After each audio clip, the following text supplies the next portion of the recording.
In today's video, I'm going to teach you how to find and view your tournament standings. By the end, you'll know exactly where to go, what to click, and how to confirm you're looking at the right event. We'll start on the main dashboard of the platform. Look for the play option in the navigation. Depending on your device, it may appear as a tab along the top, a button on the left sidebar, or inside a menu icon if you're on a smaller screen.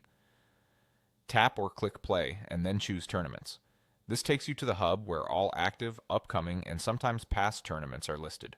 It's the quickest way to get a clear view of the events you can join or are already part of. Once you're in tournaments, look for your specific event. Scan the list for the tournament name you recognize. You can usually identify it by its title, date, and any short description attached to it. If there are sections for ongoing, upcoming, or completed events, check the one that best matches your tournament status. Take a moment to double check the details so you don't accidentally open a similarly named event. If the list is long, scroll steadily to avoid skipping over your tournament. Many platforms also visually highlight events you're registered for, so keep an eye out for small indicators next to the title. When you've found your tournament, open its event page. You can do this by clicking the tournament's title directly or selecting the arrow next to it.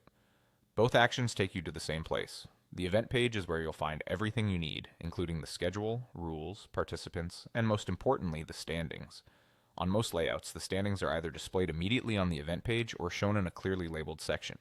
If they aren't visible right away, scroll down the page until you see the standings header or panel. This is where you'll see rankings, points, tiebreakers, and sometimes match results that contributed to those positions. If your tournament hasn't started yet, the standings may appear empty or marked as pending, so don't worry if nothing is listed just yet. That's all there is to it. Go to play, select tournaments, find your event, and open its page by clicking the title or the arrow to view the standings. Follow these steps each time you want an at-a-glance update on where you or your team currently stand. Thanks for watching, and I hope this helps you navigate your tournaments with confidence.